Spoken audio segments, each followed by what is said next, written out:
Good afternoon, my name is Hamish Macdonald and I'm here to talk about my work on the use of dual mobility hip constructs for hip fracture. So as most of you are probably aware, the dual mobility hip originated in France and aimed to combine the benefits of Charnley's low frictional torque arthroplasty with McKee's large head arthroplasty by means of a small femoral head enclosed within a mobile liner, which in turn articulates with the shell of the acetabulum. And there's been an increasing use of dual mobility constructs in recent years. This is from the NJR and shows all total hip replacements, or all hybrid total hip replacements I should say, and the red line is the gradually increasing number of dual mobilities.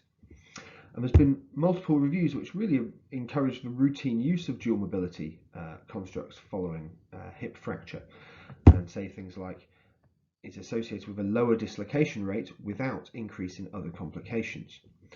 But I think it's fair to say there's also been emerging concern regarding real-world revision rates, and this is cemented hips from the NJR. The red line is dual mobility, and the yellow line is metal on metal, and similar but slightly less shocking graph looking at hybrid hip. So we aim to establish the true all-cause construct survival for dual mobility hips following hip fracture, and to compare this, if possible, to conventional hip replacements used for hip fracture. We did this by means of a systematic review and meta-analysis, including registry reports and looking at pooled Kaplan-Meier survival estimates.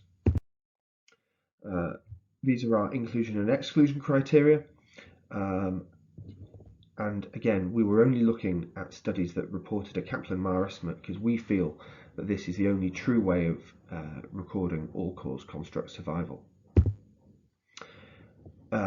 These are the results of our searches. So we found 20 registry reports which were available for use, 535 results from our search, and 26 from reference list searching. But following exclusions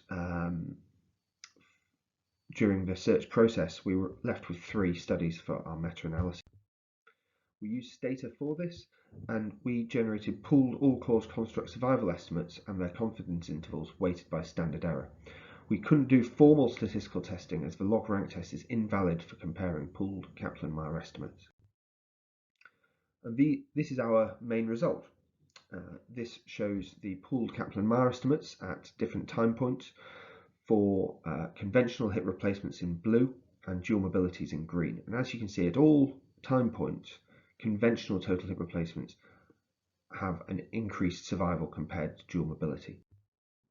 In terms of their 5-year survival estimates, for dual mobility cups or dual mobility constructs, this was 95.3%, and for conventional hips, it was 96.1%. So what should we make of this?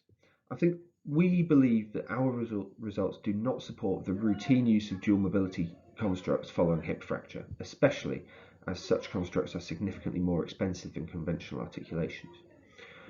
Potential causes for the differences in construct survival include increased wear debris generation for the double articulations and concern regarding increased periprosthetic fracture rates. This is observational data, so we cannot show correlation. We cannot show causality, only correlation.